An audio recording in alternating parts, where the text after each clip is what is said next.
फिरौन डूब गया। मूसा अलैहिस्सलाम बनी इसराइल को लेकर आगे बढ़े।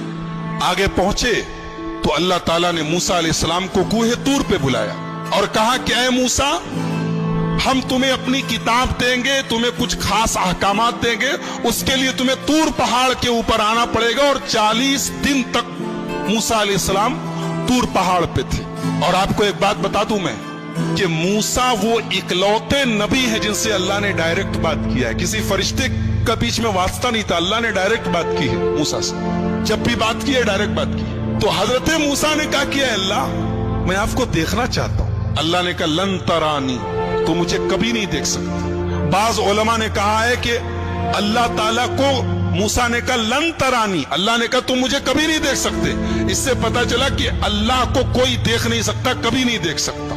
मगर ये बात गलत है। दुनिया की आंख से अल्लाह को कभी नहीं देखा जा सकता, लेकिन आखिरत में लोग अल्लाह का दीदार करेंगे। जन्नती जब जन्नत में जाएंगे तो अल्लाह ताला का दीदार करेंगे। ये कुरान से भी साबित है और हदीस से भी साबित है। तो दुनिया की आंख से कोई अल्लाह को नहीं देख सकता। हमारे नबी सल्लल्लाहु अलैहि वसल्लम भी जब मेराज पर गए तो सही बात यह है कि आपने अल्लाह को नहीं देखा, आपने अपने रब का दीदार नहीं किया, जैसा कि बुखारी की रिवायत थी। तो अल्लाह ने कहा कि मूसा, एक काम करो, तुम इस पहाड़ को देखो, इस पहाड़ के ऊपर हम अपनी तजल्ली उतारते हैं, तुम इस पहाड़ को देखो। अगर ये पहाड़ अपनी जगह बरकरार रह गया तो तुम मुझे देख लोगे। फलम्मा तजल्ला रब्बुहु लिल जबली जअलहु दक्का, जब अल्लाह ने अपनी तजल्ली उतारी है पहाड़ के ऊपर, पहाड़ रेजा रेजा हो गया। वखर्र मूसा सईका, और मूसा बेहोश होकर गिर पड़े।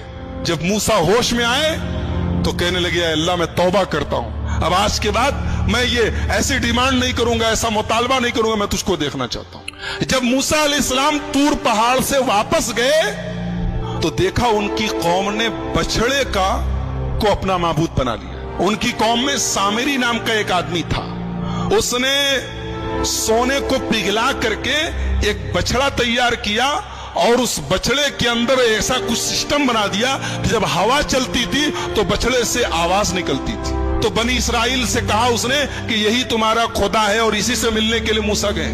तो बनी इसराइल उसके आगे सजदा करने लगे। जब मूसा अलैहिस्सलाम आए और देखा कि उनकी कौम बछड़े की इबादत में लग गई है, तो सबसे पहले अपने भाई हारून को पकड़ा, जिनको अपना जानशीन बना के गए।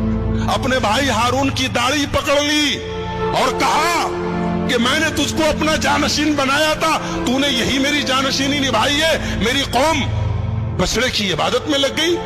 कहा कि मेरे भाई, पहले मेरी बात सुन लो, मेरी